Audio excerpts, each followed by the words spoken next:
زینت عرش کبریا، محبت وحی الہی، مظہر ذات کبریائی، اندھی آنکھوں کی ضیا، بہرے کانوں کی جلا، بند دلوں کے رہنما محمد الرسول اللہ صلی اللہ تعالی علیہ وسلم کی مقدس بارگاہ میں جھوم جھوم کر محبت بھری بولیوں میں درود پاک کی نظریں پیش کریں۔ پڑھیں اللہم صلی علی سیدنا و شفیعنا و نبینا و مولانا محمد و بارک وسلم صلاۃ و سلاما علیک یا رسول اللہ صلی اللہ تعالی علیہ وسلم۔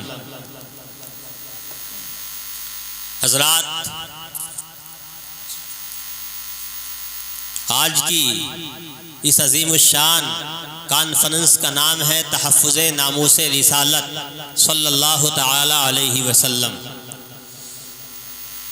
اور یہ مہینہ محبوب سبحانی، قطب ربانی، قندیل نورانی، شہباز لامکانی، غوث سمدانی، حضرت غوث اعظم عبد القادر جیلانی رضی اللہ تعالی عنہ سے منسوب ہے۔ اس لیے میں چاہتا ہوں کہ آج کے جلسے کا آغاز غوث اعظم رضی اللہ تعالی عنہ سے کر لیا جائے۔ آپ کے متعلق کچھ باتیں میں عرض کروں گا، آپ باغور سماعت فرمائیں، جن کے بارے میں بریلی کے تاجدار امام اہل سنت، امام عشق و محبت الشاہ امام احمد رضا خان فاضل بریلوی علیہ الرحمت والرضوان فرماتے ہیں، واہ کیا مرتبہ اے غوث ہے بالا تیرا، واہ کیا مرتبہ اے غوث ہے بالا تیرا، اونچے اونچوں کے سروں سے قدم اعلیٰ تیرا، سبحان اللہ، اونچے اونچوں کے سروں سے قدم اعلیٰ تیرا، بڑے بڑے اولیاء کرام کی گردن پر میرے غوث کا قدم ہے۔ اسی کی طرف اشارہ، غوث اعظم منبر پر کھڑے ہو کر ارشاد فرماتے ہیں، قدمی حاضی علی رقبت کل ولی اللہ، اور اشارہ کرتے ہیں اپنے قدم کی طرف اور فرماتے ہیں میرا یہ قدم تمام اولیاء کی گردن پر ہے۔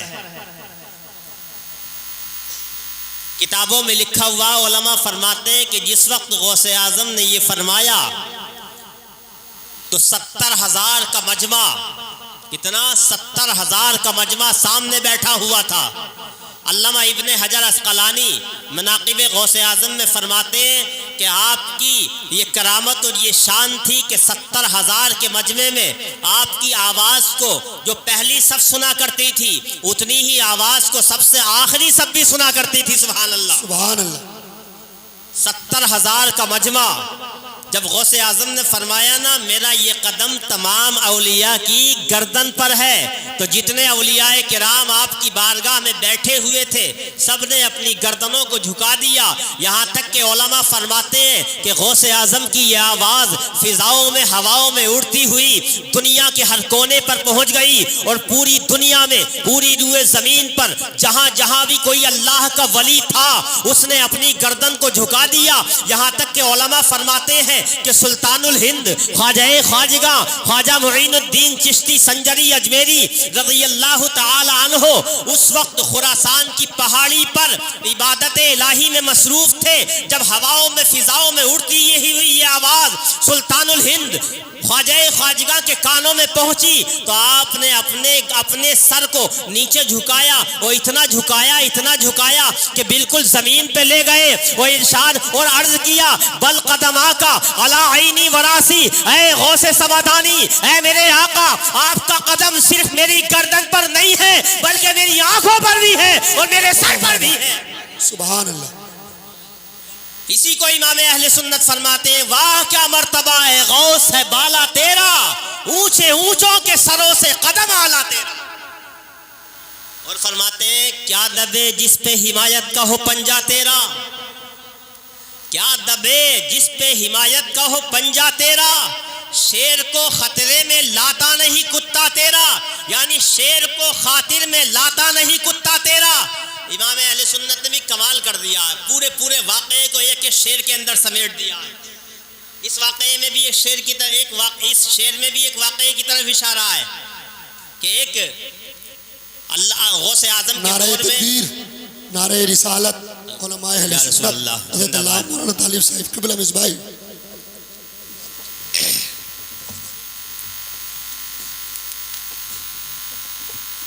حضرات، تو اس شعر میں بھی اعلیٰ حضرت کے ایک واقعے کی طرف اشارہ ہے کہ اعلیٰ حضرت کے دور میں ایک ولی تھے، اللہ کے ولی غوث اعظم کے دور میں، وہ شیر کی سواری کیا کرتے تھے۔ کیا؟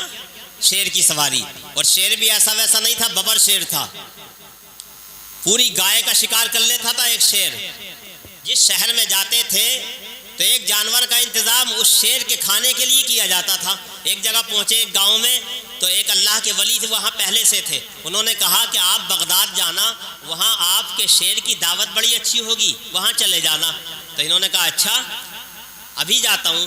تو وہیں سے رخت سفر باندھ لیا بغداد کے لیے۔ غوث اعظم نے اپنے کشف سے جان لیا کہ ایک اللہ کا ولی میرے شہر میں آ رہا ہے، اور ایک گائے کا، ایک جانور کا انتظام ان کے لیے کر دیا گیا۔ اللہ اکبر، جب یہ پہنچے ہیں اور اندر سے گائے آتی ہے غوث اعظم کی بارگاہ سے، مرید لے کر کے آتے ہیں۔ ادھر ایک کتا بڑا کمزور تھا، بڑا نحیف تھا، بڑا پتلا دبلا تھا، در پر پڑا رہتا تھا غوث اعظم کے۔ لیکن حال دیکھو، جب اس نے دیکھا نا کہ میرے غوث کی بارگاہ میں ایک شیر آیا ہے اور وہ شکار کر رہا ہے میرے غوث کی بارگاہ کی گائے کا، بھلا یہ کیسے ہو سکتا ہے؟ ادھر سے شیر آگے بڑھا گائے کو پکڑنے کے لیے، کھانے کے لیے، ادھر سے وہ کمزور پتلا دبلا کتا اٹھتا ہے، وہ بھی آگے بڑھتا ہے، دونوں کا مقابلہ ہوتا ہے۔ ادھر سے شیر ہے، دوسری جانب سے کتا ہے۔ اللہ اکبر، کتابوں میں لکھا ہوا ہے کہ جیسے ہی شیر نے گائے کو پکڑنا چاہا تھا، اس کی گردن کو اپنے منہ میں لینا چاہا تھا، ادھر سے کتا بڑھتا ہے، کمزور پتلا دبلا کتا، اور شیر کی گردن کو اپنے منہ میں لیتا ہے، اور چند ہی لمحوں میں شیر کا کام تمام کر دیتا ہے۔ اور امام اہل سنت جب اس واقعے کو دیکھتے ہیں تو کہتے ہیں کیا دبے جس پہ حمایت کا ہو پنجہ تیرا، شیر کو خطرے میں لاتا نہیں کتا تیرا۔ اور آگے کہتے ہیں تو حسینی حسنی کیوں نہ محی الدین ہو، تو حسینی حسنی کیوں نہ محی الدین ہو، اے خضر مجمع بحرین ہے چشمہ تیرا۔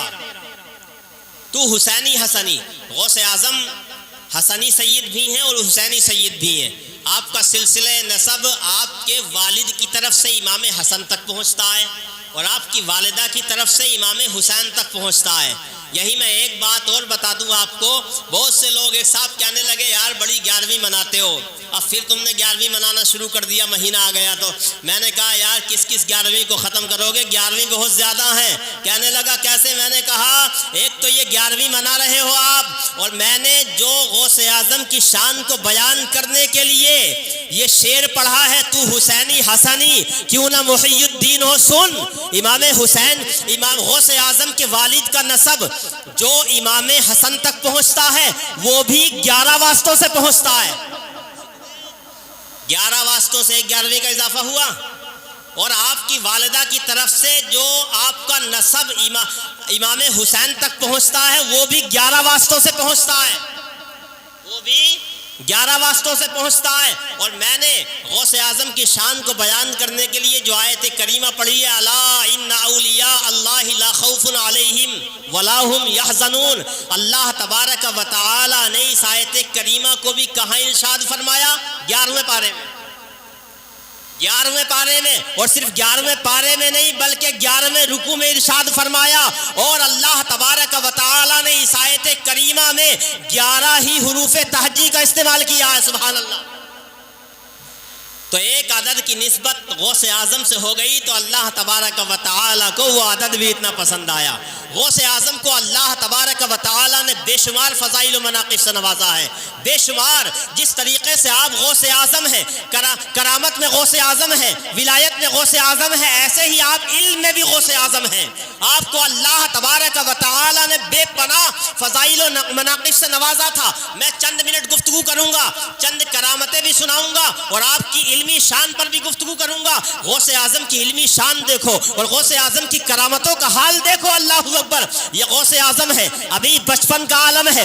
بچپن سے آپ کو اندازہ ہو جائے گا آپ کے کمالات کا. ابھی 4 سال کی عمر ہوئی ہے. آپ کے والد نے ایک مکتب میں بسم اللہ خوانی کے لیے بٹھایا ہے غوث اعظم کو. استاذ نے کہا ہے بیٹا پڑھو بسم اللہ الرحمن الرحیم. غوث اعظم نے پڑھا ہے بسم اللہ الرحمن الرحیم. اس کے بعد کہا پڑھو الحمدللہ رب العالمین. اب غوث اعظم رک نہیں رہے ہیں, پوری سورہ فاتحہ ہو جاتی ہے. سورہ بقرہ کو شروع کرتے ہیں. پہلا پارا, دوسرا پارا, تیسرا پارا پڑھتے چلے جا رہے ہیں. چوتھا پارا, پانچواں پارا, چھٹا پارا, ساتواں پارا.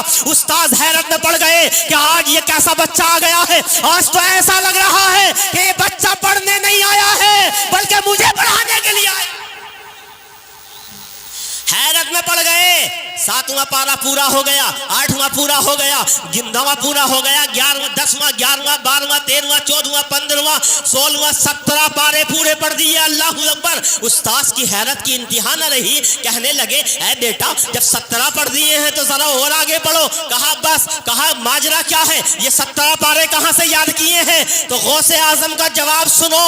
اور آج کی ہماری مائیں اور بہنیں بھی اگر میری آواز پہنچ رہی ہو تو غور سے سننا, یقیناً بہت بڑا سبق ملے گا. غوث اعظم نے فرمایا تھا اے میرے استاد گرامی سنو, میری ماں 17 پاروں کی حافظہ تھی.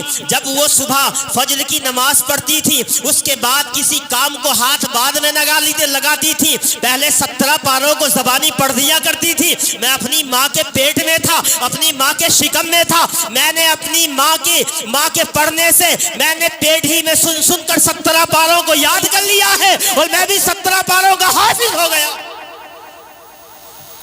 یہ شان ہے.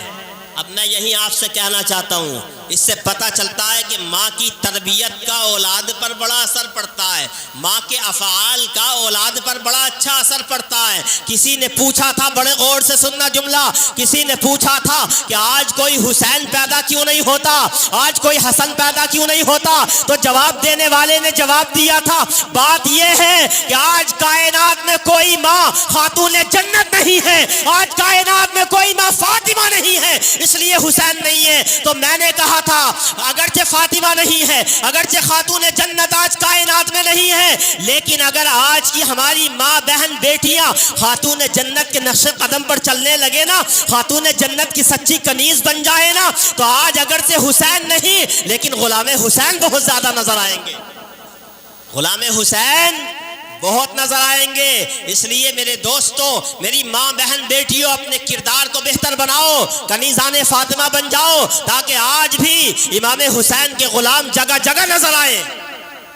بہت بڑی شان ہے غوث اعظم کی. یہ 4 سال کی بات بتائی میں نے. جب آپ کی عمر اور بڑھی اور 11-12 سال کی ہوئی, کسی نے کہا 13 سال, کسی نے 14 سال, یعنی 10 اور 15 کے بیچ میں تھی, تو ایک مرتبہ ہوا یہ کہ ایک قافلہ بغداد سے مدینہ شریف جا رہا تھا, کعبۃ اللہ جا رہا تھا, کعبۃ اللہ کا دیدار کرنے کے لیے جا رہا تھا, روضہ رسول کو دیکھنے کے لیے جا رہا تھا. غوث اعظم کو پتہ چلا 12-13 سال کی عمر ہے, تڑپ گئے, عشق میں مچل گئے. سوچا کاش میں بھی اگر مدینۃ الرسول پہنچ جاؤں, اللہ کے رسول کے روزے کی جالیوں کو چوم لوں, تو میری قسمت کا ستارہ اوج ثریا پہ پہنچ جائے گا. اللہ اکبر. یہ تڑپ پیدا ہوئی ہے. گھر پہنچے ہیں اور گھر پہنچنے کے بعد اپنی امی سے کہا ہے امی جان ایک قافلہ مدینۃ الرسول جا رہا ہے اور ان گلیوں کو دیکھنے کے لیے جا رہا ہے جن میں میرے سرکار گزرا کرتے تھے تو خوشبوئیں پھیل جاتی تھی. صحابہ کرام کو تلاش کرنے کی ضرورت نہیں پڑتی تھی, بلکہ صحابہ کہتے تھے, ابو بکر کہتے تھے, عمر کہتے تھے, عثمان کہتے تھے, مولائے کائنات کہتے تھے اس راستے سے خوشبو آ رہی ہے, میرے سرکار اس راستے سے گئے ہوں گے. اللہ اکبر. میرے غوث اعظم اپنی والدہ سے کہہ رہے ہیں میری امی جان مجھے اجازت دے دو تاکہ میں بھی چلا جاؤں, گنبد خضرا کو دیکھ لوں, کعبۃ اللہ کو دیکھ لوں, سنگ اسود کو چوم لوں. امی جان کہتی ہیں بیٹا ابھی تعلیم حاصل کرنے کا وقت ہے, ابھی پڑھنے کا وقت ہے, ابھی مت جاؤ, اجازت نہیں ملتی. تب یہ نہیں کہتے کہ اچھے کام کے لیے جا رہا ہوں. فرما بردار اولاد ایسی ہوتی ہے کہ ماں باپ نے کہہ دیا تو اب کوئی چونو چرا نہیں, کچھ نہیں کہ اچھے کام یا برا کام, بس ماں باپ نے منع کر دیا مان لیا. فرما بردار اولاد ایسی ہوتی ہے. غوث اعظم نے مان لیا, لیکن دل میں جو تڑپ تھی نا, دل میں جو جذبہ تھا, دل میں جو عشق رسول بار بار امڑ رہا تھا, وہ تو ختم نہیں ہوا. سوچا کہ چلو میں مدینہ نہیں جا سکتا, میری والدہ کی اجازت نہیں ہے, کعبۃ اللہ نہیں جا سکتا, سنگ اسود کو چومنے کے لیے نہیں جا سکتا, صفا مروہ کی پہاڑیوں پر چکر لگانے کے لیے نہیں جا سکتا, لیکن اپنے مکان کی چھت پر چڑھ کر اس قافلے کو تو دیکھ سکتا ہوں, اس قافلے کو اپنی نگاہوں میں بسا تو سکتا ہوں جو قافلہ میرے نبی کے, میرے سرکار کے روزے پہ جا رہا ہے. اللہ اکبر. غوث اعظم اپنے مکان کی چھت پر چڑھ جاتے ہیں اور چھت پہ چڑھنے کے بعد اس قافلے کا انتظار کرنے لگتے ہیں. کچھ دیر ہوئی ہے, غوث اعظم کو جیسے جیسے ٹائم گزرتا جا رہا ہے, غوث اعظم کے عشق کی تڑپ جو ہے وہ بڑھتی جا رہی ہے. تھوڑا ٹائم گزرا ہے, وہ قافلہ آ گیا ہے, آپ کے مکان کے چھت کے پاس سے گزر رہا ہے, اور گزرنے کے بعد ابھی تھوڑی دور جب گیا ہے, ٹک ٹکی باندھ لیتے ہیں غوث اعظم. ذرا تصور کرو, ایک قافلہ مدینہ شریف جا رہا ہے, کعبۃ اللہ جا رہا ہے, اور غوث اعظم ٹک ٹکی باندھ کر کے دیکھ رہے ہیں. تصور کرو, غوث اعظم دیکھ رہے ہیں, اب وہ قافلہ آنکھوں سے اوجھل ہوتا جا رہا ہے, دیری ہوتی چلی جا رہی ہے, آگے نکلتا چلا جا رہا ہے, آگے بڑھتا چلا جا رہا ہے. ایک وقت ایسا بھی آیا کہ غوث اعظم کی آنکھوں سے وہ قافلہ اوجھل ہو گیا, صرف دھول نظر آنے لگی. ادھر غوث اعظم پیران پیر دستگیر کی آنکھوں سے آنسو نکل آتے ہیں, عشق رسول میں تڑپ جاتے ہیں, اور جب عشق رسول میں تڑپے ہیں, آنکھوں سے آنسو نکلے ہیں, اب مرتبہ دیکھو غوث اعظم کا. اللہ اکبر. اس ادھر رحمت الہی کو جوش آیا, پروردگار عالم کی رحمت کو جوش آیا. اللہ نے بغداد سے لے کر کے مدینے تک, بغداد سے لے کر کے کعبے تک جتنے حجابات تھے, جتنے پردے حائل تھے, سارے کے سارے حجابات ہٹا دیے, سارے پردے ہٹا دیے, اور اب بغداد کی سرزمین تھی. غوث اعظم اپنے مکان کی چھت پر کھڑے ہوئے ہیں, اور سامنے گنبد خضرا نظر آ رہا ہے, سامنے کعبۃ اللہ نظر آ رہا ہے, سامنے سنگ اسود نظر آ رہا ہے, سامنے صفا و مروہ کی پہاڑیاں نظر آ رہی ہیں. یہ مقام ہے غوث اعظم کا. اللہ اکبر. یہ تو کرامتیں تھیں. میں آپ کو ایک بات اور بتا دوں, کرامت اصل نہیں ہوتی, کرامت مقصود بالذات نہیں ہوتی. اصل جو ہے وہ استقامت ہوتی ہے, وہ دین پر مضبوطی ہوتی ہے. یہ بتانا بڑا ضروری ہے, چونکہ بہت سے پیر بلا وجہ کے بھی آتے ہیں جو نماز نہیں پڑھتے, روزہ نہیں رکھتے, شریعت پر عمل نہیں کرتے. اس لیے بتانا ضروری ہے کہ کرامت اصل نہیں ہوتی. کرامت کا معاملہ تو ایسے ہوتا ہے, ایک مثال دوں میں, جیسے تیز رفتار گاڑی راستے سے گزرتی ہے نا, تو برابر کی دھول اڑتی دکھائی دیتی ہے, کنکریاں اڑتی ہیں, گھاس اڑتی ہے, پتے ہلتے ہیں, لیکن گاڑی کے چلنے کا مقصد پتوں کو ہلانا نہیں ہوتا, کنکریوں کو اڑانا نہیں ہوتا, دھول کو اڑانا نہیں ہوتا, گاڑی چل رہی ہے. ایسے ہی اللہ کا ولی جب اپنا روحانی سفر طے کرتا ہے اور روحانیت کی منزلیں طے کرتا ہے, تو یہ کرامتیں خود بخود ظہور میں آتی چلی جاتی ہے. کرامت اصل نہیں ہوتی, استقامت اصل ہے, دین پر مضبوطی اصل ہے. جو اللہ کا ولی ہوگا اس کا کوئی قدم شریعت کے خلاف نہیں اٹھ سکتا. یاد رکھنا اس بات کو. اور ایک بات اور, جو اللہ کا ولی ہوگا وہ عالم بھی ہوگا, مطلب اپنی ضروریات کے سارے مسائل کو وہ کتابوں سے نکال لے گا. میں بتاؤں, غوث اعظم کی کرامتیں آپ نے بہت سنی ہے, لیکن علم کا چرچا کم سنا ہوگا. میں آپ کو بتاؤں غوث اعظم کتنے بڑے عالم تھے. اللہ نے جس طریقے سے غوث اعظم کو کرامتوں کا غوث اعظم بنایا تھا, ولایت کا غوث اعظم بنایا تھا, طریقت کا غوث اعظم بنایا تھا, ایسے ہی آپ علم میں غوث اعظم تھے. کتنے بڑے عالم تھے غوث اعظم. ایک واقعہ آپ کے سامنے سناؤں, آپ کو اندازہ ہوگا. محدث ابن جوزی, نام سنا ہوگا شاید آپ نے. محدث ابن جوزی ایک بہت بڑے محدث گزرے ہیں, حافظ حدیث تھے. 1,00,000 حدیثیں, علماء نے لکھا ہے کہ 1,00,000 حدیثیں زبانی یاد تھی. اور صرف حدیثیں یاد نہیں تھی, ما سند کے یاد تھی. یعنی یہ بھی یاد تھا کہ کن کن راویوں نے اس حدیث کو روایت کیا ہے, ایک ایک حدیث کو کس کس راوی نے روایت کیا ہے, اس راوی کے حالات بھی یاد تھے. 1,00,000 حدیثیں. اللہ اکبر. محدث ابن جوزی کو ایک عالم اسی دور کے وہ غوث اعظم کی بارگاہ میں لے گئے کہ چلو غوث اعظم کی بارگاہ میں چلتے ہیں, اور وہاں جا کے کچھ حاصل کرتے ہیں. اللہ اکبر. غوث اعظم کی بارگاہ میں محدث ابن جوزی جا رہے ہیں, ایک ساتھ میں ایک عالم اور ہیں, ایک آیت کی تفسیر سوچتے ہوئے جا رہے ہیں. آپ لوگ ادھر متوجہ ہو, غوث اعظم کا علمی مقام سنو.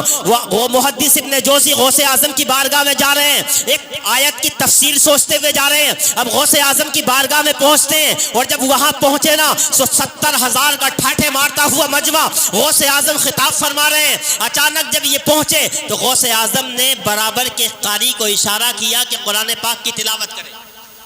کیا قرآن پاک کی تلاوت کرے. ایک قاری اٹھا تو جو آیت محدث ابن جوزی دماغ میں جس کی تفسیر سوچتے ہوئے جا رہے تھے, اس قاری نے اسی آیت کو تلاوت کیا. سبحان اللہ. اب قاری نے آیت کو تلاوت کیا ہے, ادھر غوث اعظم فرماتے ہیں اے لوگوں سنو, میں اس آیت کی تفسیر سناتا ہوں. غوث اعظم تفسیر سنانا شروع کرتے ہیں. قرآن پاک کی آیت کی ایک تفسیر سنائی. کتنی؟ ایک تفسیر سنائی. تو برابر کے جو عالم لے کر کے گئے تھے نا محدث ابن جوزی کو, وہ کہتے ہیں محدث ابن جوزی کیا تمہیں معلوم ہے یہ تفسیر؟ محدث ابن جوزی گردن ہلاتے ہیں, ہاں مجھے معلوم ہے. غوث اعظم دوسری تفسیر بیان کرتے ہیں, وہ کہتے ہیں محدث ابن جوزی مجھے معلوم ہے. اس طریقے سے تیسری, چوتھی, پانچویں, چھٹی, ساتویں, آٹھویں, یہاں تک کہ 11 تفسیریں ایک آیت کریمہ کی غوث اعظم نے بیان کی. کتنی؟ 11 تفسیریں بیان کی. اللہ اکبر. محدث ابن جوزی اللہ اکبر بہت بڑے عالم تھے, ہر ایک پر کہتے رہے, گردن ہلاتے رہے کہ مجھے معلوم ہے, مجھے معلوم ہے. اللہ اکبر. پھر غوث اعظم نے اسی آیت کریمہ کی 12ویں تفسیر کو بیان کرنا شروع کیا.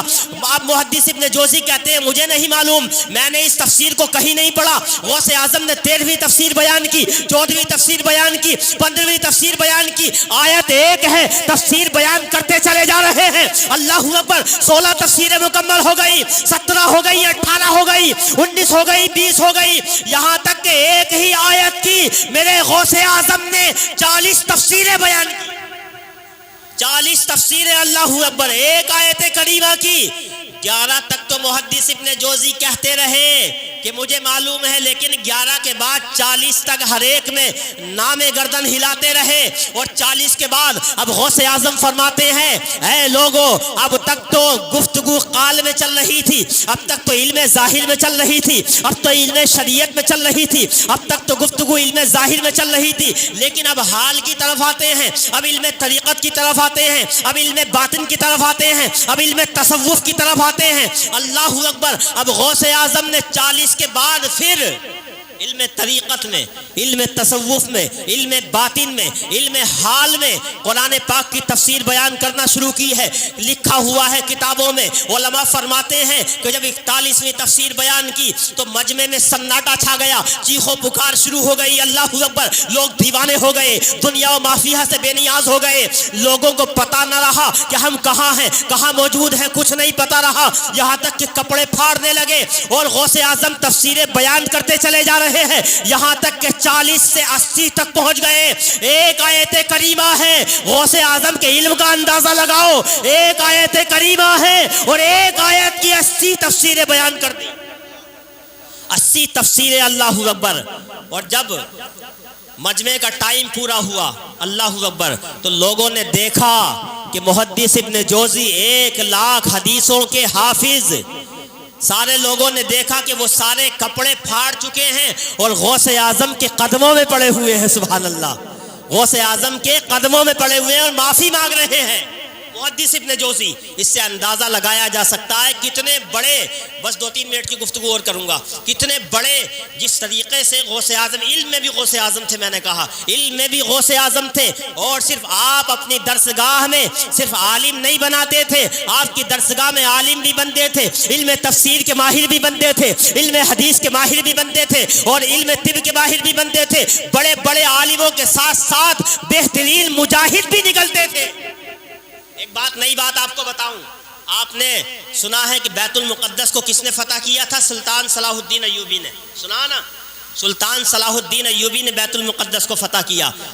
علامہ امام ابن ذہبی نے سیر اعلام النبلاء میں لکھا ہے اس بات کو جو میں آپ کے سامنے بیان کر رہا ہوں. وہ فرماتے ہیں کہ جب سلطان صلاح الدین ایوبی کی فوج جو آرمی بیت المقدس کو فتح کرنے کے لیے گئی تھی, اس میں اکثر مجاہدوں کی تعداد, اکثر مجاہد جو ہے وہ غوث اعظم کے شاگرد تھے.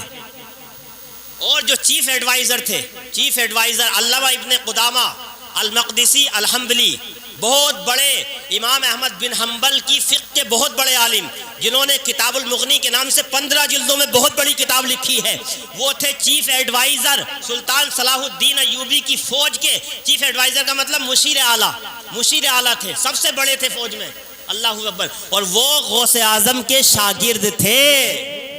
اس سے پتہ چلتا ہے کہ غوث اعظم نے اپنے شاگردوں کو صرف عالم ہی نہیں بنایا بلکہ عالم کے ساتھ ساتھ بہترین مجاہد بھی بنایا، میدان کارزار کا غازی بھی بنایا، اللہ اکبر۔ اور آپ کے مدرسے سے ہر سال 3000 علماء فقہا محدثین فارغ ہو کر کے نکلا کرتے تھے، اللہ اکبر، اتنے بڑے عالم بھی تھے۔